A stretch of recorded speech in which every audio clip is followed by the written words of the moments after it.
when you're reading the book of Ezekiel, one thing you need to understand is kind of the context, which is kind of the same with any book of the Bible.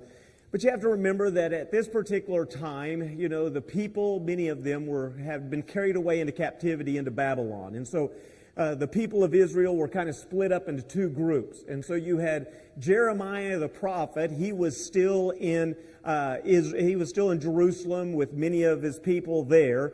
But then Ezekiel and Daniel, they had already been carried away into Babylon, and so they were with the exiles over there in the Babylonian area.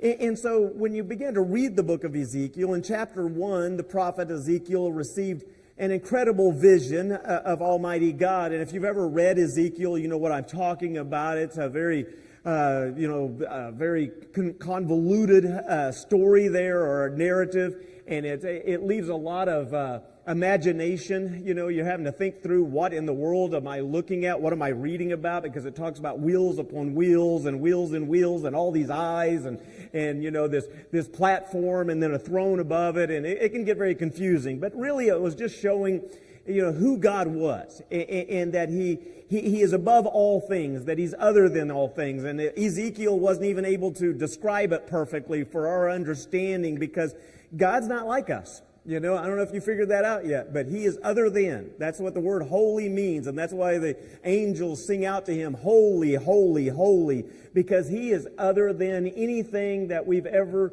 experienced in our entire life.